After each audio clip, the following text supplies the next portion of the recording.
So today in class 9 chemistry we will start with the Bohr's atomic model. You already studied the Rutherford nuclear atomic model. Although a great contribution to the science, could not explain certain observations. So now actually in 1913 Niels Bohr proposed his model. What are the postulates of Bohr atomic model?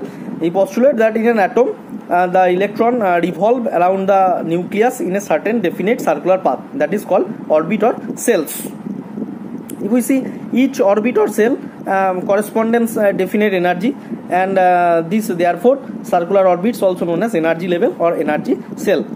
The orbit or energy level characterized by an inner integer, that is actually n can be valued as 1 2 3 4, and is called the quantum number of the respective orbit, and the starting from the nuclear number as 1 2 3 4 starting from the nucleus side, and thus the orbit which is n equal to 1 lowest energy level, whereas the orbit corresponds to n equal to 1 2 3 4 also design KLMN also etc.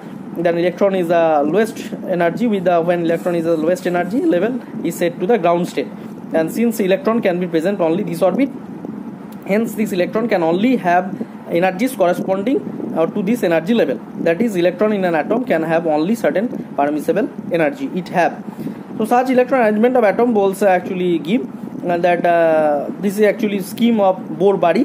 The Bohr and body scheme give the following rules, like that the maximum number of electrons which can be accommodated with a given orbit, that is 2n square. N means actually number of orbit, k equal to 2 into 1 square means 2, L equal 2 into 2 square means 8, M equal to 2 into 3 square means 18, N equal to 2 into 4 square means 32, and so on.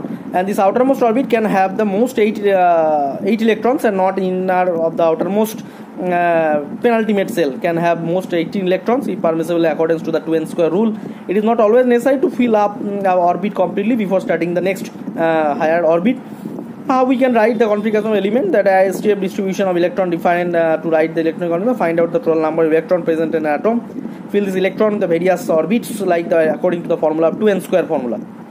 If we put the 2n square formula, then actually first orbit with 2, second orbit with 8 like that of, we corresponding n equal to 1, then n equal to 2 like that of, we have to configure it properly. Like if we see hydrogen, there is only 1, that means first cell 1. If helium is there, then 2 only. This is called duplet. Next we will see this one. If we see boron, that means with 5 electrons, that means 2 and 3.